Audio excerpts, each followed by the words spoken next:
Hey guys, welcome to a quick look back at day 2 of the 8 metre Worlds. So races 3 and 4. It's a real nice day. So we had 15 knots or so on the racetrack from that southeast direction virtually all day, just sort of slowly building throughout the morning from 11 o'clock onwards. So it got sort of going from 10 knots up to 15 knots, maxing out at around sort of 17, 18 knots. So really nice day on the water, just as forecasted, certainly for race 1. And as expected, it was a nice sunny day in the Solent. So if we look at race 1, the pre-race briefing was all about 2 different strategies on the race course. So number 1 was if we can get into that left-hand shoreline. We all know that you get a bit of convergence on that left, a bit of stronger breeze, and a bit of a better left shift going on that shoreline. Conversely, on the right-hand side of the racetrack, we had a bit more positive tide underneath the fleet. So it was a real toss-up between the two. And before the boats all launched, we had the discussion of likely to be left-hand shoreline if we can get close enough to it. Now if we have a quick look at where that race course is situated, the answer is we probably couldn't get close enough to the left-hand shoreline. So just before the race started, we were very much expecting it to be a right-hand based shoreline. Right-hand based racetrack.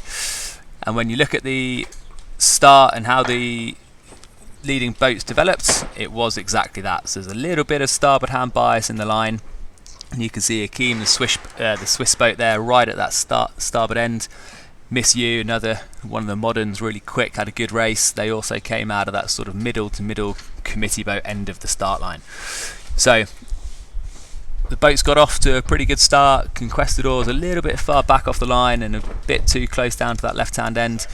But you can see that there was a real big drive for the whole fleet, or the most of the fleet, to get out to this right-hand racetrack. So a lot of boats tacking onto port early. And you can see that Conquistador, the Austrian team, even though they started towards that left-hand end of the line, tacked across and were keen to get to the right-hand side of the racetrack.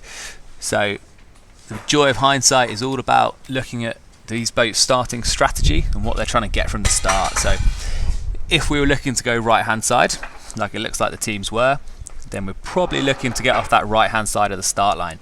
So Conquistador here, when you look at the stats in the VMG and the speed of the Upwind from the trackers, you can see it. Conquistador was actually the quickest of the 3 boats, so of the 3 modern boats. So even though they were quickest, they didn't cross the line in first, and a lot of that was because of the extra distance they sailed.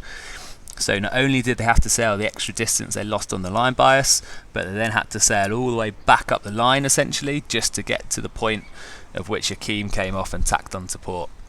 So that extra distance there from the start and not linking our start to our first beat strategy really cost the Austrian team in this race. But they got off to nice speed and they got going. Most of the fleet was sort of right of middle, 1 or 2 boats looking for that left-hand shoreline, but it was the right that came out the strongest for sure. And you can see that when you look at the trackers across the whole beat, you can see most of the fleet spending long periods on port. So tide underneath them, lee bowing tide on port, means that port tack is going to be quite a long tack compared to starboard. So those boats that got onto port early, got to the right hand side in stronger current and sailing in nice clean air, those are the ones that did best. So one thing to notice here is just that there's a little bit of risk of being too short-sided on this race course. Although it was quite one side, one racetrack, teams like Helen, you see that one tacked out the start line, got all the way up to close towards that starboard ley line and came back in. When they started getting a few left shifts towards the top of the race course, just suffered a little bit there on other boats like Athena and people like that who worked a bit more shift up the middle. So even if it's one-sided, a day like today, we still want to make sure we're not the furthest boat to that side. But race 1 was definitely a race for the trimmers for sure. So if your boat was quick through the water, you definitely had the advantage on a day like today. If we turn our attention to the downwind, it's quite interesting. There's most boats choosing to try and stay right of boats if they could, and I think that was mostly just to try and get out of that tide. So tide pushing against on the downwind, and you can see boats that were right of other boats tended to have a little bit of a speed edge and a little bit of a VMG edge around the race course. But other than that, the course was pretty standard, pretty self-explanatory. It was get to the right upwind in that strong current and try and avoid that strong current on the downwinds. So a couple of boats had some really good races. Karen 2, you can see, had a really good race, consistently one of the fastest downwind as well as one of the best VMGs downwind. So they've also got a really nice rig setup and a really nice boat setup for the downwinds for sure. And then if you look at the final beat, we had a few splits. So Helen split from If, for instance, with this race with Erica, and the split at the bottom mark basically didn't really mean a lot because they all did a long port, and they all did a little starboard at the top, and they all came back together pretty much how they went round the bottom. So that just shows us it was definitely all about speed today.